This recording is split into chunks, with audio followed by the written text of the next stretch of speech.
दीसपुर नामक एक छोटे से गांव में किशन और शालिनी नामक पति पत्नी अपने 2 बच्चे दीप्ति और बिट्टू के साथ एक छोटे से घर में रहते थे। किशन सेठ धनीराम के यहाँ खेतों में मजदूरी का काम करता था और लता गांव के एक बंगले में खाना बनाने और साफ सफाई का काम करती थी। दोनों पति पत्नी खूब मेहनत और मशक्कत करके अपने और अपने बच्चों का पेट भरते थे। यूं तो हमेशा ही गर्मी के समय 40 डिग्री तक तापमान चला जाता था, लेकिन इस साल तापमान बहुत ज्यादा बढ़ गया था, जिस वजह से दीसपुर गांव के लोग बहुत ज्यादा परेशान थे। दिन हो या रात हो, लोग गर्मी से बेहाल थे। इस साल तो बहुत ज़्यादा गर्मी पड़ी है। इतनी कड़ी धूप में काम करना बहुत मुश्किल हो गया है। घर से निकलते ही पसीना बारिश की तरह टपकने लगता है। इतनी भारी गर्मी में तो काम पर जाने का मन ही नहीं करता। सही कह रहे हो जी, ना जाने इस साल की गर्मी कैसे कटेगी। गर्मी कितनी भी हो, काम पर तो जाना ही पड़ेगा भाग्यवान, वरना घर का खर्चा कैसे चलेगा। चलो अच्छा, मैं काम पर जाता हूँ, वरना सेठ गुस्सा करेंगे। किशन मजदूरी पर चला जाता है। दीप्ति और बिट्टू एक सरकारी स्कूल में पढ़ते थे। शालिनी दीप्ति और बिट्टू को स्कूल छोड़कर काम पर चली जाती है। उस बंगले में मालकिन चंद्रमुखी और मालिक रामचंद्र अपने 2 बच्चे सोनाली और शिवम के साथ रहते थे। अरे शालिनी, आ गई तू। अब चल जल्दी से सारे काम निपटा ले। पता है ना, शिवम का जन्मदिन है आज। सारे काम 4 बजे से पहले ही हो जाना चाहिए। और हाँ, इसके बाद तुम घर सजाने में भी मेरी मदद कर देना। ठीक है मालकिन, मैं पहले जाकर घर के सारे काम निपटा लेती हूँ। इसके बाद घर को सजाने में मैं आपकी मदद करूँगी। शालिनी घर के सारे काम करने के बाद अपने मालकिन की घर को सजाने में मदद करती है। दोनों मिलकर पूरे घर को अच्छी तरह से सजा देते हैं। अच्छा मालकिन, मैंने घर के सारे काम निपटा दिए हैं और पार्टी की तैयारी भी हो गई है, तो अब मैं घर जाती हूँ। हाँ ठीक है, लेकिन पता है ना तुम्हें, आज शिवम की बर्थडे पार्टी है, तो तुम शाम को 7 बजे अपने बच्चों के साथ पार्टी में आ जाना। और हाँ, मुझे तुम्हारी थोड़ी मदद की भी ज़रूरत होगी। ठीक है मालकिन, मैं शाम के समय बच्चों के साथ यहाँ आ जाऊंगी।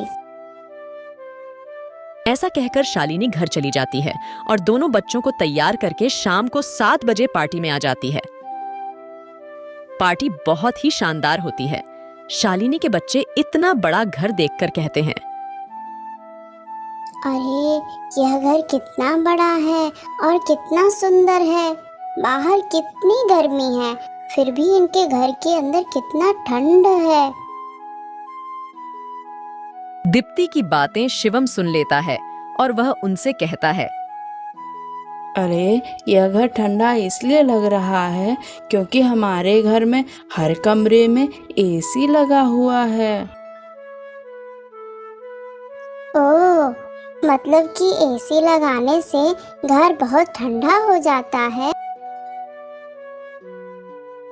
दीदी, हम भी अपने पिताजी को अपने घर में एसी लगाने के लिए बोलते हैं ना, हमारे घर में भी बहुत ठंडा लगेगा। चलो बच्चों, इधर आओ, केक काटने का टाइम हो गया है। जब केक कटने लगता है तो दीप्ति और बिट्टू एसी की ठंडी ठंडी हवा खाते खाते शिवम के कमरे की तरफ चले जाते हैं और शिवम के कमरे के बाहर खड़े होकर एसी की ठंडी ठंडी हवा का मजा लेने लगते हैं। एसी की ठंडी ठंडी हवा खाते खाते वह दोनों कमरे के अंदर चले जाते हैं। यह कमरा तो सबसे ठंडा है, इसमें कितनी ठंडक है। और दीदी, यह देखो, यह बिस्तर कितना सुंदर है, बिल्कुल मखमल जैसा। दोनों बेड पर बैठ जाते हैं और ठंडी ठंडी हवा का आनंद लेने लगते हैं। देखते ही देखते 15 मिनट बीत जाते हैं और आराम करते करते कब दोनों की आंख लग जाती है, उन्हें पता ही नहीं चलता। इतने ही देर में अचानक से शिवम की बहन सोनाली उस कमरे में आ जाती है। वह बिट्टू और दीप्ति दोनों को शिवम की बेड पर लेटा देखकर जोर से भड़क कर कहती है, यह दोनों मेरे कमरे में क्या कर रहे हैं? माँ, इधर आओ, देखो यह दोनों मेरे बेड पर क्या कर रहे हैं। सोनाली की आवाज सुनकर चंद्रमुखी कमरे में आती है। तुम दोनों अभी के अभी मेरे बेड से उतरो। दीप्ति और बिट्टू चंद्रमुखी की आवाज सुनकर जग जाते हैं। शालिनी भी चंद्रमुखी की आवाज सुनकर भागी भागी चली आती है। क्या हुआ मालकिन? आपकी बहुत जोर से नीचे आवाज आ रही थी, क्या हुआ? यह पूछ क्या नहीं हुआ? यह देख नहीं रही तू? तेरे बच्चों ने अपने गंदे मैले बदबूदार कपड़ों से मेरा पूरा बेड गंदा कर दिया। तेरे बच्चों ने एसी देखा नहीं कि सोने चले मेरे बेड पे, हद होती है। मैंने तेरे बच्चों को इसलिए बुलाया था कि इनका भी थोड़ा मन लग जाएगा। इन्होंने कभी ऐसी पार्टी लाइफ में देखी नहीं होगी, यह भी देख लेंगे। पर यह तो अपनी औकात ही भूल गए। यह हमारा घर है, कोई धर्मशाला नहीं कि कोई भी भिखारी हमारे कमरे में आ जाएगा और आकर के ऐसे सो जाएगा। तू अभी के अभी अपने बच्चों को लेकर निकल यहाँ से, और हाँ, कल से काम पर भी आने की जरूरत नहीं है। मालकिन, ऐसा मत करो, मेरी बात तो सुनो मालकिन। बच्चे नादान हैं, मैं वादा करती हूँ आगे से ऐसा दोबारा कभी नहीं होगा। यह मेरी आखिरी भूल समझकर माफ कर दीजिए मालकिन। मुझे काम से मत निकालिए मालकिन, इस काम के सहारे ही तो मेरा घर चल रहा है। यह तेरी सरदर्द है, अब तू यहाँ पर काम नहीं कर सकती। अब तू अपने बच्चों को ले और यहाँ से निकल। चंद्रमुखी शालिनी और उसके बच्चों को घर से बाहर निकाल देती है और आगे से काम पर आने से भी मना कर देती है। अब शालिनी के पास कोई काम नहीं था। घर का सारा भार अब किशन के कंधों पर आ गया था। हे भगवान, आज तो खाना बनाने के लिए आटा भी नहीं है। अब मैं आटा कहाँ से लाऊं? मेरे पास तो अब और पैसे भी नहीं हैं, और जो तनख्वाह इनके पिताजी लाते हैं वह सब घर खर्चे में चला जाता है। मेरा क्या है, मैं तो पानी पीकर भी सो जाऊंगी। पर बच्चों को भूखे पेट इन्हें नींद कैसे आएगी?